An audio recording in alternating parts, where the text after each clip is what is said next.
Hi, I'm Megan McDonald. I'm the director of Sasa Designs by the Deaf. We are a social enterprise based in Kenya working with deaf artisans, and we manufacture our products here, but we sell in Kenya and in 6 other countries around the world, primarily in the US. In the developing world, there's a higher portion of deaf people in the general population, and that is truly the result of lack of access to medical care in early childhood. Most of the deaf artisans we work with were not born deaf. Many of them became deaf in early childhood due to high fevers, and then they face a lifetime of discrimination and exclusion, even from their own families. Many of the women we work with have experienced severe trauma and discrimination in their past. Once we welcome them to our team, we're really focused on showing them the potential they have and not what has defined them in their past. Sasa Designs by the Deaf was started in response to what we estimate to be about 85% unemployment in the deaf population in Kenya. And we know that other developing nations face similar levels of unemployment. Consistent, fairly paid work is an absolute key indicator of a person's ability to break out of the cycle of poverty. We hope that in establishing a sustainable, viable model in Kenya, we can someday replicate this in other developing nations. So beyond our core goal of employing and empowering deaf artisans, we have a few strategic focuses. One of them is a blended sales model.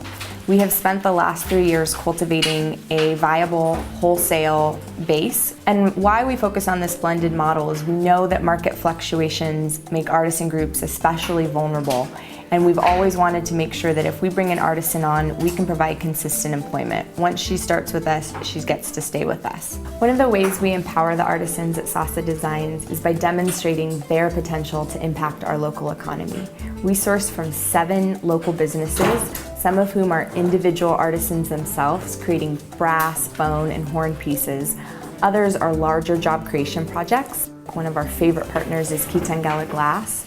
It's been around for many years and creates beautiful handmade pieces out of recycled glass. This gives our artisans the ability to directly impact their local economy and have a trickle-down effect.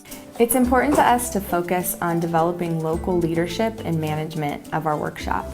Right now, Sasa Designs is totally managed by a local team of deaf and 1 hearing manager.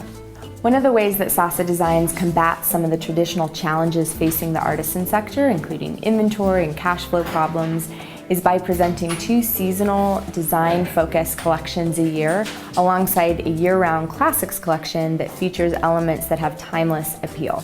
We review color trends, design trends, and really bring that into the workshop so that we can market to a much larger population than the traditional fair trade arena.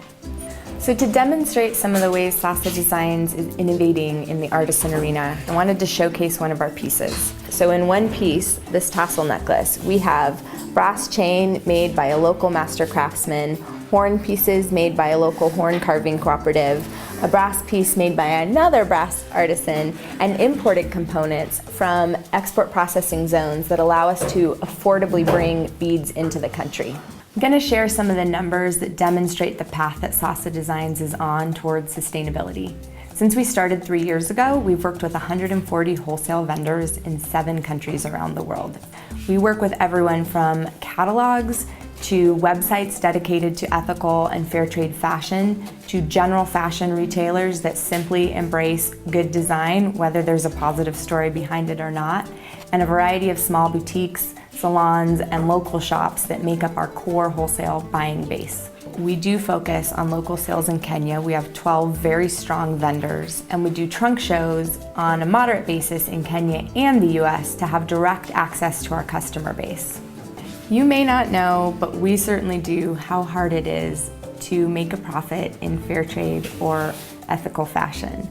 Why we're focused on making a profit is because we know that's the only way to sustainably keep these women employed.